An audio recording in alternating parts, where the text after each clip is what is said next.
Hello and welcome to the SRA specific skills. I'm going over paragraphs. This is book E and the letters are associated by grade level, so this would be 5th grade. You don't need to be a 5th grader though to learn the skills that are in this particular book. I want to make sure it's clear that this book has a total of 15 units. And the first thing I want to say is a disclaimer, of course.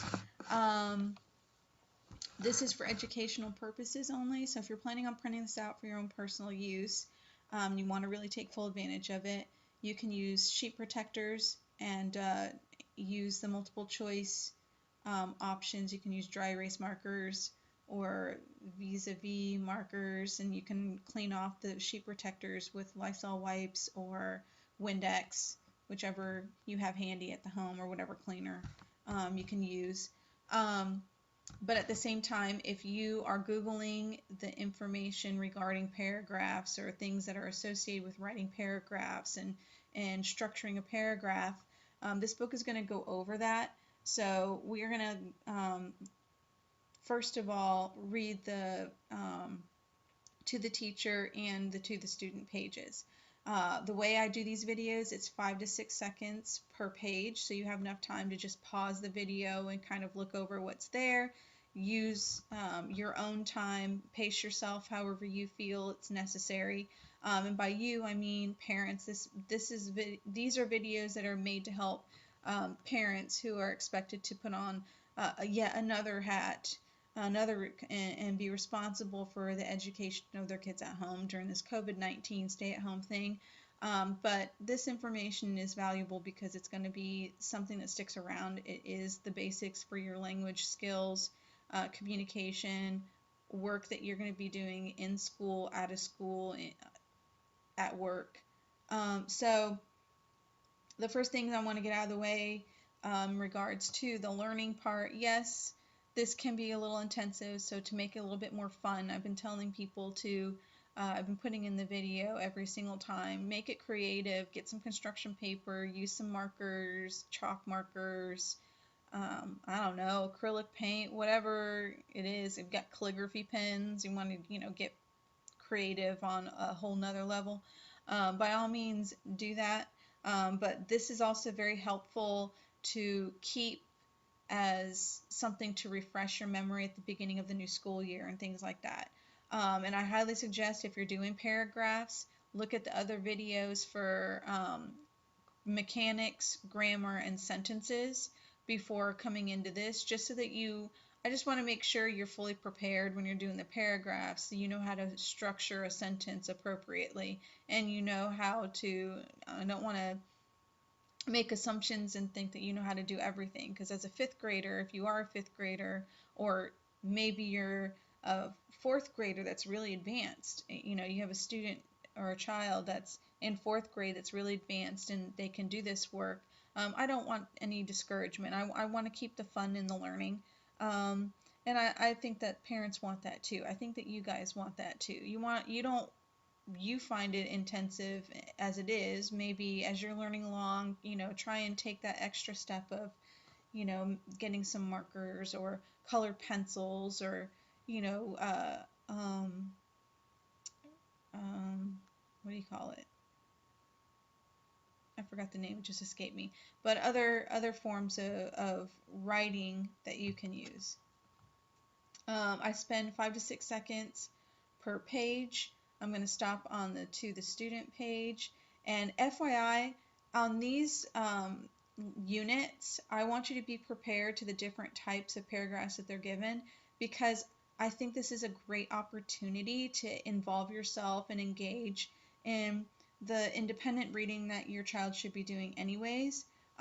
So the 20 or 30 minutes that they're doing, if you want to just encourage and build this skill, so that anytime you're doing these books, you should be writing them down, writing the answers down anyways, because this writing is active thinking, and when you're thinking in that way, you're building your working memory, and you want your working memory information to hold things in storage properly. So this is something that you want to keep in your long term. So the best way to keep it there is to write things down. Now, on another note, I'm a visual learner. I've been tutoring for a while, and sometimes seeing is so just by the act of writing and seeing the information, reading it, and then reinforcing it by writing it and seeing yourself writing it down, it really engraves that down a little bit more. And I've been noticing that with these books, with paragraphs specifically, utilizing whatever your student or child is reading is perfect. All right, you've read 20 minutes, 30 minutes. Give me a summary of what happened. See if they're applying the information here. If they're not getting the scores that you're anticipating, and there is a book D, there's a fourth grade one too. But what I would encourage is if they're not grasping that, then you can Google and go online and look and specifically type in the grade level below. So if you even try fourth grade and the fourth grade one's not working, do third grade. Just do anything that might help. That you got to meet your student where they are. And currently we're not in a regularly scheduled school setting, or schedule itself. So the agenda for the day is not the norm, and it may well impact the way your student is learning, or the type of information, the way it's delivered is going to be different. So not that that's a bad thing, because being able to learn in different ways, but just the shock and awe of it, because it's so abrupt. It wasn't a gradual thing. It was just all of a sudden there and then not. This might be helpful to really encourage doing that summary of what they've read so far. Make sure they're using those transition words. If they're writing the way that they speak, have them verbalize it. Let them talk through it. So which event happened first, and did they cry or laugh before this or after this? So ask some significant questions to really engage in their thinking, and then have them rewrite it again.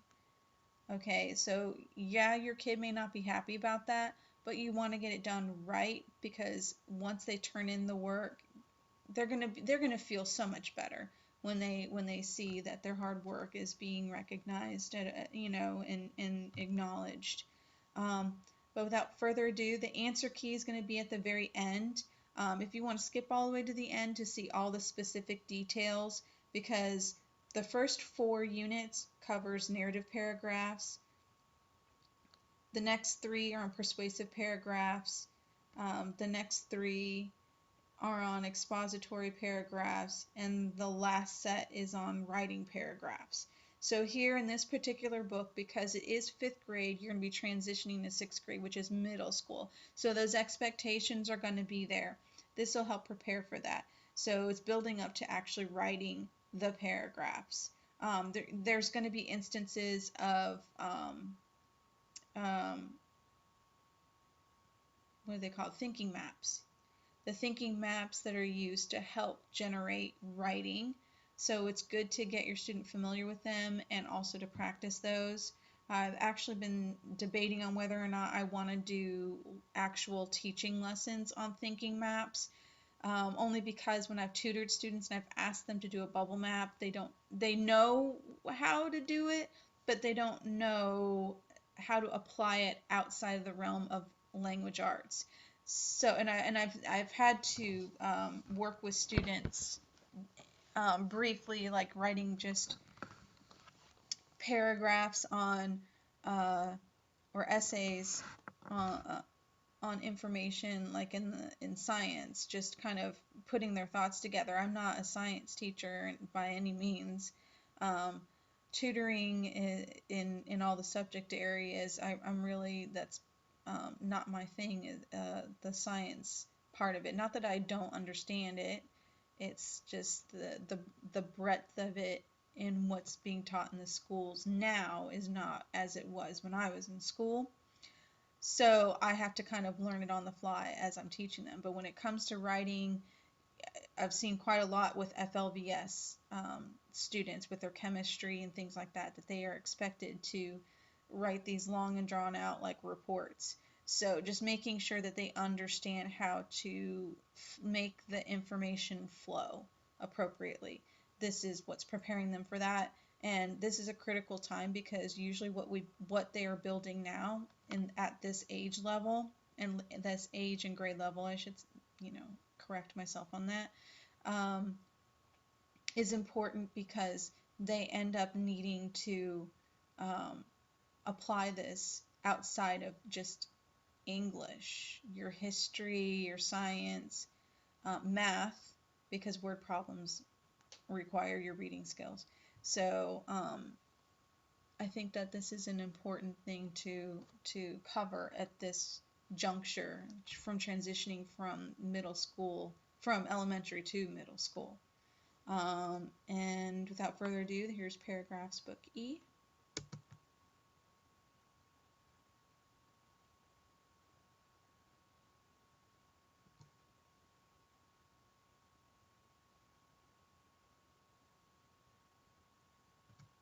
And here's the to the student page. From here on out, once I go through this page, it's 5 to 6 seconds per page. I won't be talking until the very end where the answer key is. So at the beginning of every unit, there is a rules section, and it's going to tell you what the rule is and then provide an example of that. So this is the breakdown, the overview of this book. And here in this one they actually give you the specifics. So I'm glad that they do that here. Okay, then they're going to give you the example. They kind of throw in a little bit of the learning goal, because then when you walk into a classroom, it's required that teachers have the learning goal, the learning objective presented there. So they have a little bit of that here, but really you're going to find it here. So once you're done with this book, if this is not being accomplished, then you need to go a grade level down and then possibly Google. I don't have ABC in this particular set. I only got the elementary to middle books, and they're very helpful. But this is kind of what you're expected to see. Okay, so this isn't every page isn't going to look like this. It's just present the information. This is, pretend that these are the rules with the example, and then this is the conglomerate example. Because normally, if you're talking about topic sentences, your first one it's not going to have all this information on it. All right, and here we go.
Alright.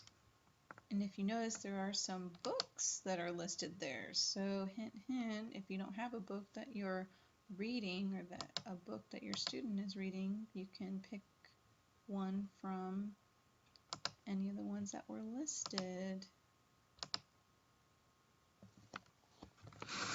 And then this is the answer key for book E. And there is a book F for paragraphs. I'm going to put that video is also going to be up. So if you have a student who is in 6th grade or maybe needs a refresher because they're not getting the grades that they should be getting or you're expecting them to have, or at least the understanding of the material well enough for them to write appropriately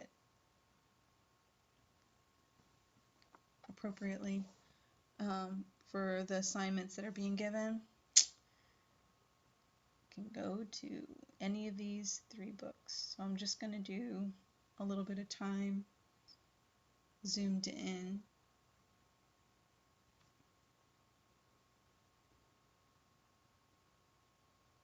And then there's the last unit. So it's in chronological order, and it does, you know, you have the laps are included in here.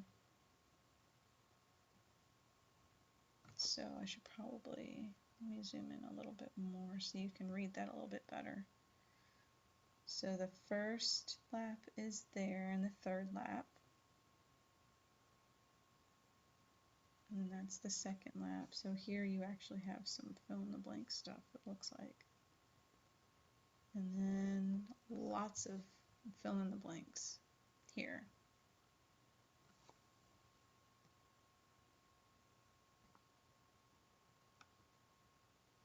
So I'm glad that this one has some books, and since we know it's for 4th grade, then you'll have the opportunity to pick something, or 5th grade, sorry.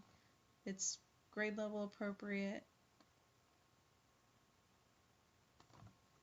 and it's a resource. This is a good resource to have extra options. Alright, you can go to KC Kite on YouTube and you can find these videos there. I will be putting quite a few up.